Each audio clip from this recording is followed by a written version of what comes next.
كان قتال عباس فنظر إلى أحدهم من الجيش يهز رأسه،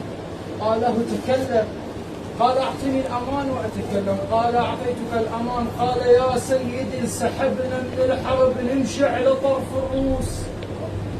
انسحبنا من الحرب نمشي على طرف الروس، القلق بينا مثل المعرسة مو باكر، الكثرة احنا نعم بس رجع العباس راسك من تديره يعتبر طاير. يا سيدي انسحبنا من الحرب نمشي على طرف الروس، القلق بينا مثل المعرسة مو باكر، الكثرة احنا نعم بس رجع العباس راسك من تديره يعتبر طاير،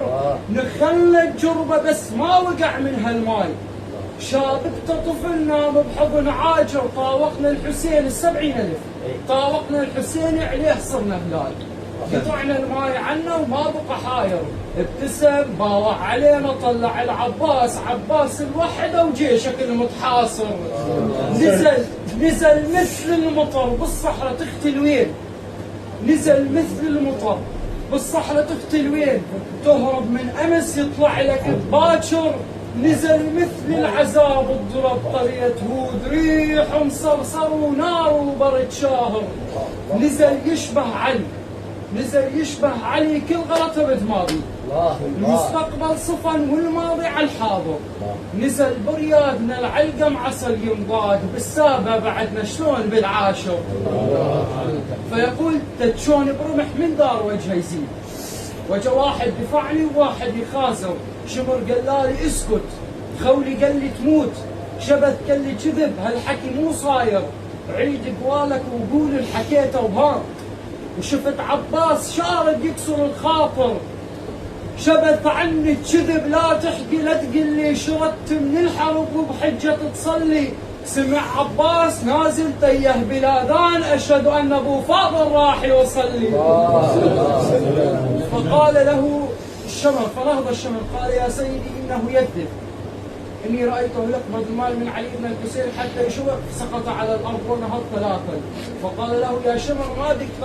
تسقط وتنهض، فقلت له يا سيدي الشمر ظل ينشمر بيشور العباس، الشمر بالمعركه ما ظلت حدوده، مشى الخيمة عمر يشرح له وضع الجيش، قال له الميمنة، قال له بزلم معقودة، قال له الميسرة، قال له هذا زلم ثقال، قال له المشرعة، قال له أنا مسدودة، داروا عينهم فوق النهر عباس، قال له المشرعة لا يابا مسدودة. طبعا هذه منافسة زينب وشاعرها محمد فاطمي يقول بعدني بغربتي والشام نفس الشام، بعدني بغربتي والشام نفس الشام، وبعد معاند وبعد الزمن ضدي، وجاءت مرحلة صوت القصف بالليل، وقلت للقبة صوت المتن وتعدي، وكلمة ترحلين وانت اهلك وين سبيناك ايش كثر قوم الهلك ردي،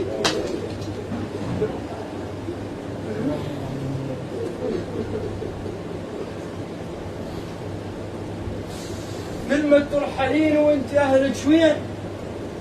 سبيناك ايش كثر قوم الهلك ردي، وهنا صحت حيهم وين هالخدام، وين اهل المواكب وينهم ولدي،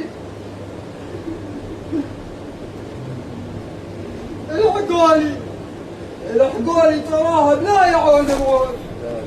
وبعد الماء هزه والشمر يحدي، يا خدام انا بيوم الوفاة ارتاح، جيدكم تنشف الدمع اللي بخدي، يا خدام ترضون بيوم الوفاة شو يصير، يظل الصحن فارغ وانا ظل وحدي، يظل الصحن وانا ظل وحدي، صلوا على محمد وآل محمد.